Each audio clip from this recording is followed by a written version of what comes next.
என்னைக்காவது யோசிச்சிருக்கீங்களா? தெலுங்கு இண்டஸ்ட்ரியில பல நடிகைகள் ஒரு டாப் லெவல்ல இருப்பாங்க. இவங்க தான தெலுங்குல சூப்பர் அப்படின்னு நினைச்சிட்டு இருக்கும் போது ஒரு 5-6 வருஷத்துலயே திடீர்னு காணாம போயிருப்பாங்க. ஒண்ணு பாலிவுட்ல இருப்பாங்க, கோலிவுட்ல இருப்பாங்க. ஆனா திருப்பி தெலுங்குல மட்டும் நடிச்சிருக்கவே மாட்டாங்க. இது ஏன்னு கேட்டீங்கன்னா, தெலுங்கு பிலிம் இண்டஸ்ட்ரிக்குன்னு ஒரு தனியா ஒரு டார்க் சைடு இருக்கிறதா பல நடிகைகள் ரொம்ப தைரியமாவே வெளிப்படுத்தியிருந்தாங்க. ஸோ அப்படி என்ன தெலுங்கு பிலிமோட டார்க் சைடை நம்ம எக்ஸ்போஸ் பண்ண போறோம். எக்ஸ்போஸ் பண்றதுலாம் ஆல்ரெடி ஆயிடுச்சு. நம்ம சும்மா கலெக்டிவா எடுத்துட்டு வந்து எந்தெந்த நடிகைகள் என்னென்னதை பத்தி எல்லாம் சொல்லியிருக்கிறாங்க அப்படிங்கறத தெளிவா இந்த வீடியோல பார்ப்போம். ஸோ வாங்க வீடியோக்குள்ள போகலாம். ஃபர்ஸ்ட் நம்ம பார்க்க போறது ராதிகா ஆப்தே. அதாவது கபாலி படத்துல ரொம்ப உணர்ச்சி பூர்வமா நடிச்சிருப்பாங்க. இவங்க நடிச்ச 1-2 படங்களும் பாத்தீங்கன்னா அவ்வளவு அருமையான நடிப்பு. இதுல என்னன்னா அவங்களுக்கு இன்னும் தமிழாய் தெரியாது, தெலுங்கும் தெரியாது, எந்த ஒரு இதுவுமே தெரியாது. ஆனா தமிழ்ல இப்படி நடிக்க வச்சாங்க. ஆனா தெலுங்குல அவங்க இப்படி கிளாமரா தான் நடிச்சாங்க. சரி, இது ஒரு பக்கம் இருக்கட்டும். தெலுங்குனாவே கொஞ்சம் அவங்க கிளாமர் சாங்ஸ் வைக்கிறது அங்க அதிகமா இருந்தது தான். ஏன்னா அப்படிதான் ரசிகர்கள் கொஞ்சம் எக்ஸாகரேட்டா பாக்குறதுக்கு தான் அங்க விரும்புறாங்க அப்படிங்கிறது யாராலுமே மறுக்க முடியாது. பாலிவுட்ல இன்னும் கூட அவங்க சூப்பரா நடிப்பாங்க, முக்கியமான ஆக்ட்ரஸ். ஆனா இவங்க தெலுங்கு பிலிம் இண்டஸ்ட்ரியை பத்தி என்ன சொல்லியிருக்காங்கன்னா, நான் தெலுங்குல ஒரு 5-6 படம் தான் நடிச்சிருப்பேன். ஆனா ஒரு ஆக்டர், அவர் ரொம்ப பெரிய முன்னணியான ஆக்டர், என்னோட அனுமதியே இல்லாம என் காலை தடவுனாரு, என்னோட இடுப்பை தடவை பார்த்தாரு, என்னை தொட பார்த்தாரு. கிளாமரா நடிக்கிறது ஏன் தப்பா? அந்த படத்துக்கு கிளாமர் வேணும், நான் பண்றேன். ஆனா அதை இப்படி அட்வான்டேஜா எடுத்துக்கிறாங்க. அதனாலதான் தெலுங்குக்கு நான் வரல அப்படிங்கிற மாதிரி ஒரு பிரஸ் மீட்ல போட்டு உடைச்சிட்டாங்க. நிறைய பேரு இது பாலையாவோட கனெக்ட் பண்ணாங்க. இது மட்டும் இல்லாம பிக் பாஸ் விசித்ரா பத்தி உங்க எல்லாருக்கும் தெரியும். அவங்களும் இதே மாதிரி தெலுங்கு பிலிம் இண்டஸ்ட்ரியில இருக்கும்போது இவங்களும் ரூம்ல இருக்கும்போது யாரோ அரைஞ்சிட்டாங்க, தொட பார்த்தாங்க அப்படின்ற மாதிரி சொன்னாங்க. இது எங்க போய் கனெக்ட் ஆச்சுன்னா மறுபடியும் பாலையா படத்துல போய் தான் கனெக்ட் ஆச்சு. இதுல பாலையா நிஜமாவே தப்பு பண்றாரா அப்படிங்கிறதும் தெரியல. ஏன்னா பாலையாவோட படங்கள் மோஸ்டா ஹீரோயின்ஸோட பார்க்கும்போது ஹீரோயினுக்கு ஒரு 20-25 வயசு தான் இருக்கும். இவருக்கு என்ன வயசு ஆகுது? ஆனா டான்ஸ் அந்த தொடர்றது பார்க்கும்போது ஆக்வர்டா இருக்கு.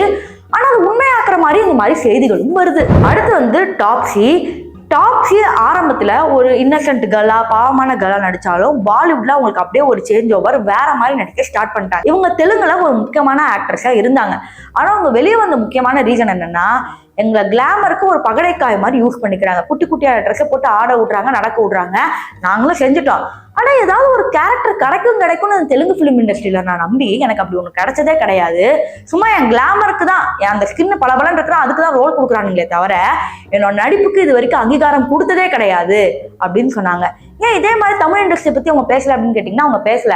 அவங்க தமிழ் இண்டஸ்ட்ரியை பத்தி என்ன தெரியுமா சொன்னாங்க? ஒரு பிரஸ் மீட்ல, என்ன நீங்க இங்கிலீஷ்ல பேசுறீங்க, ஹிந்தில பேசுங்க அப்படின்னு சொன்னோன்னே, எனக்கு தமிழ் தெரியும், நான் தமிழ் இண்டஸ்ட்ரியில இருந்தா தமிழ் பேசப்போ அப்படின்னு கேட்டாங்க. ஸோ தமிழ் இண்டஸ்ட்ரி வேலை அவங்களுக்கு அவ்வளோ பெரிய நம்பிக்கை, அவ்வளோ பெரிய ரெஸ்பெக்ட் இருக்கு. ஆனா தெலுங்கு இண்டஸ்ட்ரியில அப்படியே ஆப்போசிட்டா இருக்கு. தங்கல் படத்துல ஃபாத்திமா அப்படிங்கிற இவங்களை பத்தி தெரியும். நடிச்ச முதல் படமே 1000 கோடி. பாலிவுட்ல வேற மாதிரி நடிக்கிறாங்க. இப்ப அவங்களோட படங்கள் ஒரு சிலது சரியா போகல. பட் அவங்களுக்கு அந்த பின்பம், நட்சத்திர பின்பம் இருந்துட்டு தான் இருக்கு. இவங்க தெலுங்கு பிலிம் இண்டஸ்ட்ரியில ட்ரை பண்ணிட்டு இருக்கும்போது என்ன ஆகுதுன்னா, ஒரு டேரக்டர், ஏதோ ஒரு பெரிய டேரக்டரா, பேர் என்னன்னு தெரியல, ஊர் என்னன்னு தெரியல, யாருமே நடிகர்கள் வெளியே சொல்ல மாட்டாங்க. ஏன்னா அவங்களோட கரியருக்கு பிரச்சனை வந்துடும். சோ அட்ஜஸ்ட்மெண்ட் பண்ணாதான் உனக்கு பட வாய்ப்பு கொடுப்பேன் அப்படின்னு சொல்றாங்க. தங்கல் படத்துல 1000 கோடி எடுத்த நடிகை, மொத்த இந்தியாவுக்கு தெரிஞ்ச ஒரு நடிகை. ஈவன் ஃபாரினர்ஸ்க்கும் இந்த நடிகையை பத்தி நல்லா தெரியும். ஆனா அப்படி இருந்த நடிகைக்கு நீ அட்ஜஸ்ட்மெண்ட்டுக்கு வந்தாதான் இந்த தெலுங்கு இண்டஸ்ட்ரியில வாய்ப்பு இருக்கும் அப்படின்னு சொல்லி அனுப்பிச்சு விட்டு இருக்காங்க. அடுத்து நம்ம பார்க்க போறது மாளவிகா மோகனன். இவங்க தெலுங்குல பெருசா நடிச்சது இல்ல. ஆனா இப்ப ரீசெண்டா ராஜா சாப் அப்படிங்கிற இந்த படத்துல நடிச்சார். ஆனா இவங்க என்ன சொல்ல வந்தாங்க? அவங்க பிரபாஸ் தான் சொல்ல வந்தாங்களா என்னன்னு தெரியல. இந்த மாதிரி தேவையில்லாம என் கேரவனுக்குள்ள உள்ள வந்துட்டாங்க, நான் சப்புன்னு ஒரு அறை விட்டேன் அப்படின்னு சொன்னாங்க. இதையும் தாண்டி அங்க இருக்கிற நடிக்கிற நடிகைகள்லாம் நடிக்கவே மாட்டாங்க. 1 2 3 அப்படின்னு மனசை சொல்லிட்டே இருப்பாங்க. அவ்வளவுதான், உங்க ரோல் முடிஞ்சிச்சு அப்படின்னு அனுப்பிச்சு விட்டுருவாங்க. அது நயன்தாராவை டார்கெட் பண்ணாங்க அப்படிங்கிற மாதிரி நம்ம இதுல நியூஸ் போட்டோம். ஏன்னா அவங்க நயன்தாரா இப்ப பாரு நோண்டிட்டே இருக்கிறாங்க. சோ அப்படிதான் நினைச்சோம். பட் இந்த கண்டென்ட் வழியா பார்க்கும்போது மாளவிகா மோகனன் மாஸ்டர்ல நல்லா தான் நடிச்சாங்க. ஒருவேளை தெலுங்கு இண்டஸ்ட்ரி அதுவும் ராஜா படத்துல சரியா மாளவிகாவை யூஸ் பண்ணல அப்படிங்கிற ஒரு சந்தேகமும் வந்துச்சு.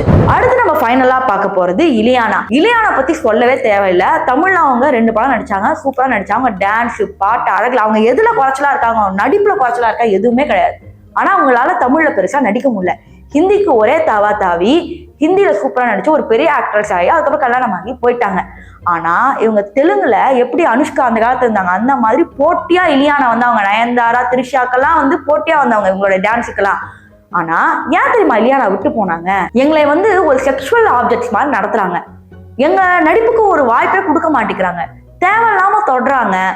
காசு கொடுத்து ஹீரோஸா என்ன வேணாலும் பண்ணலாம்னு நினைக்கிறாங்க, ஹீரோயின்ஸை எவன் வேணாலும் என்ன வேணாலும் பண்ணலாம் அப்படிங்கிற மாதிரி இது பண்றாங்க அப்படிங்கிற மாதிரி சொல்லியிருக்காங்க. ஸோ ஸ்பெசிஃபிக்கா சின்ன சின்ன நடிகைகள் சொல்லியிருந்தா கூட இவங்க வாய்ப்புக்காக ஏதாவது ஒன்று சொல்லுவாங்க அப்படிங்கிற மாதிரி இந்த மக்கள் பேசுவாங்க.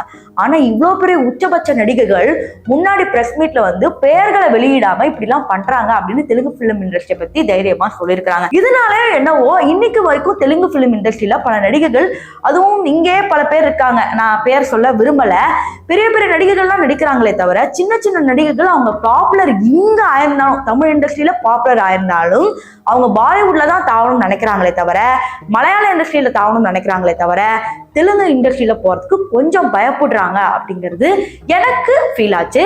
ஸோ இதை பத்தி நீங்க என்ன நினைக்கிறீங்க? நீங்களும் அப்படிதான் நினைச்சீங்களா அப்படிங்கிறத கமெண்ட் செக்ஷன்ல சொல்லுங்க.